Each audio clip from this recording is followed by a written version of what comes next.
Kia ora, good evening. The world can breathe a little easier tonight after Donald Trump backed away from further military confrontation with Iran. Iran attacked bases housing US troops in Iraq as payback for the killing of a top military general. However, there were no deaths and only minimal damage.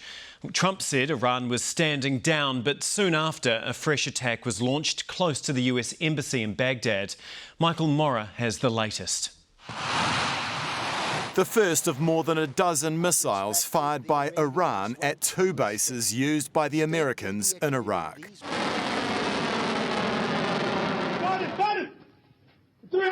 As the night sky lit up across the border, an Iraqi officer ordered his men to take cover.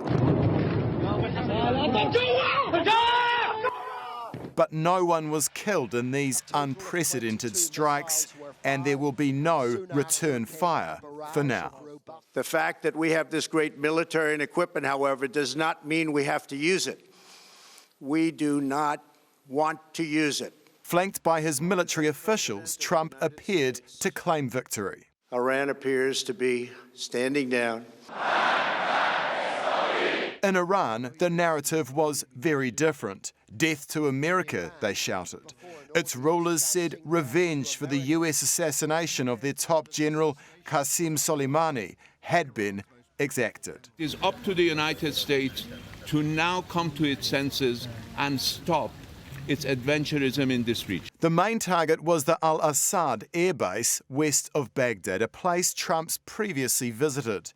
Satellite photos show the craters left by the warheads, but at least one of them missed completely, and many analysts say that may have been deliberate. And they shot the missiles into the sand, and what that does is it doesn't escalate.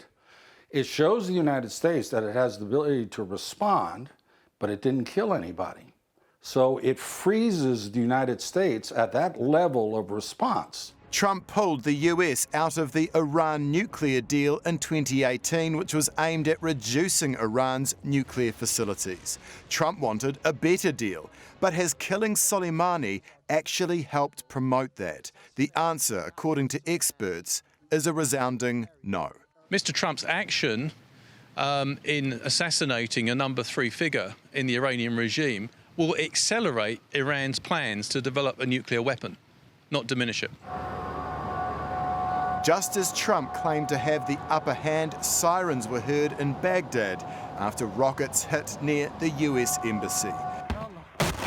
There are also concerns the resulting instability from Trump's actions could lead to a resurgence of ISIS in Iraq. One of the criticisms at the moment is that his policy in the Middle East seems to be incoherent.